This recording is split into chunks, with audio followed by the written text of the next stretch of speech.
لا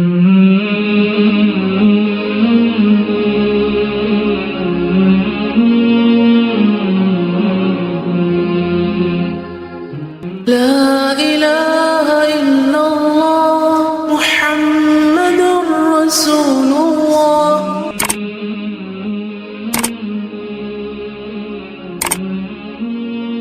نحمده ونصلي على رسوله الكريم اما بعد فاعوذ باللہ من الشیطان الرجیم بسم اللہ الرحمن الرحیم رب اشرح لی صدری ویسر لی امری واحلل عقدۃ من لسانی یفقهوا قولی اذا سألک عبادی عنی فانی قریب اجیب دعوت الداعی اذا دعان فَلْيَسْتَجِيبُوا لِي وَلْيُؤْمِنُوا بِي لَعَلَّهُمْ يَرْشُدُونَ.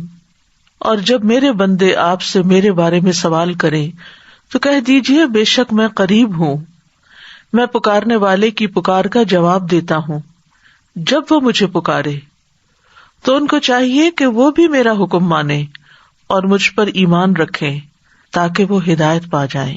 جن لوگوں کو زکوٰۃ نہیں دی جا سکتی، غیر مستحق کون ہے؟ کس کو نہیں دی جا سکتی؟ نمبر 1 غنی انسان کو، مالدار کو نہیں دی جا سکتی. عبید اللہ بن عدی کہتے ہیں مجھے 2 آدمیوں نے بتایا کہ وہ دونوں حجۃ الوداع کے موقع پر رسول اللہ صلی اللہ علیہ وسلم کی خدمت میں حاضر ہوئے جب آپ صدقہ تقسیم فرما رہے تھے. ان دونوں نے بھی آپ سے اس کا سوال کیا تو آپ نے ہمیں اوپر سے نیچے تک دیکھا. آپ نے دیکھا اور فرمایا کہ ہم دونوں طاقتور ہیں. فرمایا اگر تم چاہو تو میں تمہیں دے دیتا ہوں، مگر حقیقت یہ ہے کہ اس میں غنی اور طاقتور کما سکنے والے کا کوئی حصہ نہیں. تو زکوٰۃ کس کو نہیں دینی چاہیے؟ جو غنی ہو اور جو کما سکتا ہو. غنی ہونے کی حد 40 درہم ہے، 1 اوقیہ. جس کے پاس صبح شام کا کھانا ہو اس کو بھی نہیں مانگنا چاہیے. رسول اللہ صلی اللہ علیہ وسلم نے فرمایا جو شخص مانگتا ہے حالانکہ بقدر کفایت اس کے پاس موجود ہو وہ اپنے لیے آگ کا اضافہ کرتا ہے. ایک اور روایت میں آتا ہے جس کے پاس دن اور رات کے لیے پیٹ بھر کے کھانا موجود ہو اس کو سوال کرنے کا حق نہیں. ذریعہ معاش صرف نوکری نہیں ہوتی، انسان کوئی بھی کام کر سکتا ہے. مزدوری کر لینا، کئی طریقے ہیں. دیکھیے جو شخص چاہے گا نا کہ اللہ اس کو حلال کا رزق دے، اللہ اس کے لیے ضرور راستہ کھولے گا. یہ کہنا اپنی لغت سے باہر نکال دیں، یہ کام نہیں ہو سکتا. اللہ نے ہمیں نکما نہیں پیدا کیا اور نہ نکما رہنے کے لیے. ٹھیک، یہ صرف اس معاملے میں نہیں، ہر معاملے میں اپنے ذہن سے یہ خیالات نکال دیں کہ میں یہ نہیں کر سکتی. آپ کوشش تو کریں، آپ آگے تو بڑھیں تو انشاءاللہ اللہ تعالیٰ راستہ نکالے گا. غیر مسلم کو زکوٰۃ دینا جائز نہیں سوائے تالیف قلب کے، جب وہ مسلمان ہونے والے یا نیو مسلم. ان کا سوال بڑا اچھا ہے کہ جیسے کوئی حادثہ ہو جاتا ہے اور اس علاقے میں مسلم بھی ہیں غیر مسلم بھی ہیں اور ان کو ڈونیشن جاری ہے اور اس میں زکوٰۃ بھی ہے اور صدقات بھی ہیں اور خیرات بھی اور سب کچھ ہے، تو اس وقت یہ نہیں دیکھا جائے گا اچھا جو مسلم نہیں ہے وہ ادھر جو مر جاؤ بھوک سے اور جو مسلم ہے وہ صرف. وہ ایک ایکسیپشنل صورت ہوگی جس میں تالیف قلب بھی مقصود ہوگی کہ اگر اس مصیبت میں ان کے کام آئیں گے تو کل یہ مسلمان ہو جائیں گے. تو اس نیت سے پھر آپ ان کو دے سکتے ہیں. والدین کو زکوٰۃ دینا جائز نہیں. کیوں؟ ان کی خدمت فرض ہے. حضرت عمرو بن شعیب اپنے باپ سے اور وہ اپنے دادا سے روایت کرتے ہیں کہ ایک آدمی نبی کرم صلی اللہ علیہ وسلم کے پاس آیا اور کہا کہ میں صاحب مال ہوں اور میرا باپ میرے مال کا محتاج ہے.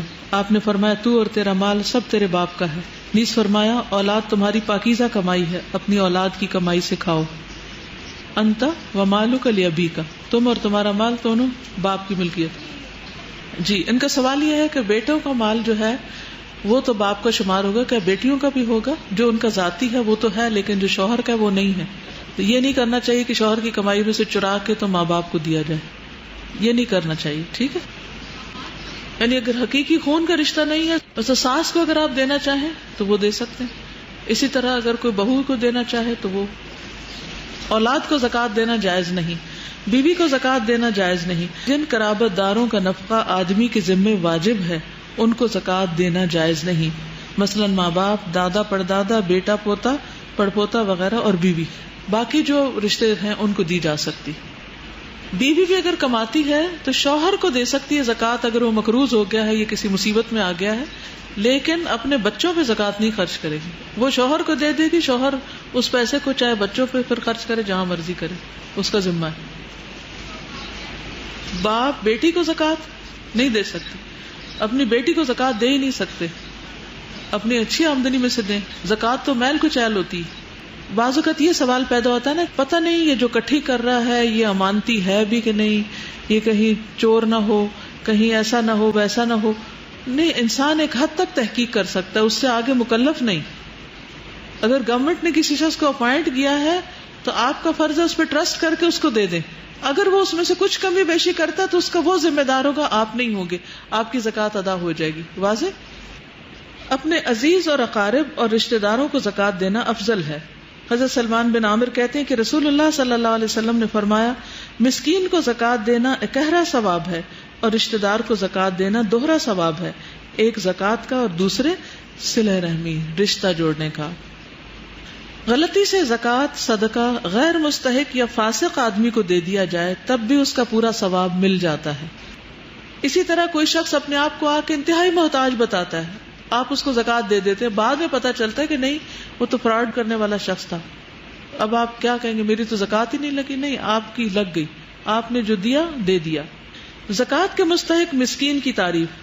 حضرت ابو ہریرہ کہتے ہیں کہ نبی اکرم صلی اللہ علیہ وسلم نے فرمایا، مسکین وہ نہیں جو لوگوں کے پاس گھومتا رہتا ہے، ایک لقمہ یا دو لقمہ، ایک کھجور یا دو کھجور کی خواہش اسے در بدر لیے پھرتی، بلکہ در حقیقت مسکین وہ ہے جس کو اتنی دولت نہیں ملتی جو اسے مانگنے سے بے پرواہ کر دے، نہ ہی کوئی اس کا حال جانتا ہے کہ اسے صدقہ دے، نہ ہی وہ کسی سے سوال کرنے کو نکلتا ہے.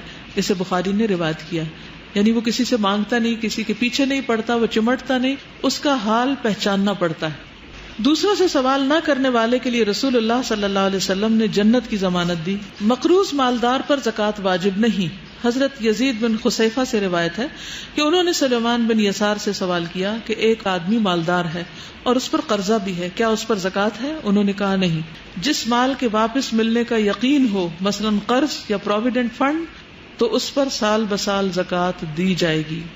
لیکن جس مال کے ملنے کی امید نہ ہو، جب مل جائے تو گزشتہ تمام سالوں کی زکوٰۃ ادا کرنے کی بجائے مال زمار کی طرح ایک مرتبہ زکوٰۃ ادا کر دینا کافی ہے. مقروض پر زکوٰۃ نہیں. اس کی کئی قسمیں ہیں مقروض کی. ایک وہ ہے جس کے پاس گھر ہے، گاڑی بھی ہے، لیکن اس پہ کوئی تاوان آ گیا، اس نے کہیں سے قرضہ لیا، کار کا ایکسیڈنٹ ہو گیا یا کچھ ہو گیا، وہ مقروض ہے. تو اس کے پاس اگر کچھ ایسا سامان ہے کہ جس پہ زکوٰۃ لگتی ہے، کوئی بزنس ہے، تو وہ پہلے اس سے قرضہ ادا کرے گا. ٹھیک ہے، زکوٰۃ دینے کی بجائے وہ اس زکوٰۃ اور زکوٰۃ کے علاوہ مال سے قرض دے گا، اس کو زکوٰۃ نہیں دینی ہوگی، کیونکہ قرض ادا کرنا فرض ہے. تو جب دو فرض برابر آ جائے تو دیکھا جائے گا کون سا دونوں میں سے مقدم ہے، پرائرٹی کس کی ہوگی. تو مقروض کو سب سے پہلے مال کما کر اپنا قرضہ اتارنا چاہیے، زکوٰۃ نہیں. ایک مقروض وہ ہوتے ہیں جو جان بوجھ کے مقروض بنے رہتے ہیں. گھر ہے، اس کے پاس سب کچھ ہے، ایک اور گھر قرضہ لے کے بنا رہا ہے. وآخر دعوانا ان الحمد للہ رب العالمین. سبحانک اللہم وبحمدک، اشہد ان لا الہ الا انت، استغفرک واتوب الیک. السلام علیکم ورحمۃ اللہ وبرکاتہ.